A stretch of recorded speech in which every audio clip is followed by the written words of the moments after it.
अस्सलाम वालेकुम नाज़रीन। खाना काबा की इमामत करना तो बहुत बड़ा शर्फ है। क्या आप इन शख्स को जानते हैं जो इमाम काबा के पीछे खड़े होते हैं, जो अक्सर वीडियोस में नज़र आते हैं, लेकिन हम इन्हें नहीं जानते।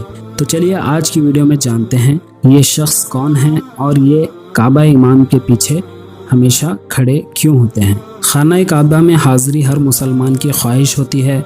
हरमैन में हाज़री की सआदत हासिल करना बहुत बड़ी खुश नसीबी समझी जाती है। अल्लाह हमें और आपको ये मौका नसीब फरमाए। अब ये जो तस्वीर आप देख रहे हैं, ये शख्स काबा इमाम के पीछे इसीलिए खड़े होते हैं ताकि इमाम की गलती पर लुक़मा दे सके, उस गलती की तसीह करे, इनसे कोई आयत में गलती हो जाए इन्हें दुरुस्त करें और हर वक्त गौर से कुरानी आयत को सुने। जी हाँ, इन शख्स का नाम है अलहाज डॉक्टर अब्दुल अजीज़। इनकी हैसियत को अल-फताहुल इमाम कहा जाता है, यानी वो इमाम जो एक आयत के भूले जाने या गलत होने पर उसकी तसीह करते हैं। इस पोजीशन में आने के लिए कुरान मजीद लफ्ज़ ब लफ्ज़ नेज़ हर आयत, सूरा और सफ़ा के नंबर के साथ कुरान के माने और इसकी तफसीर के बारे में मुकम्मल मालूमात ज़रूरी है और हिफ्ज़ भी होनी चाहिए। लोग इन्हें नहीं जानते, लेकिन अल्लाह के नज़दीक इनका कितना बड़ा मुकाम होगा ये अल्लाह बेहतर जानता है। अल्लाह में अजीम होने के लिए शोहरत की ज़रूरत नहीं, बल्कि अल्लाह की रज़ा के लिए और दिल से काम करना ज़रूरी है। लेकिन अब ये पता चला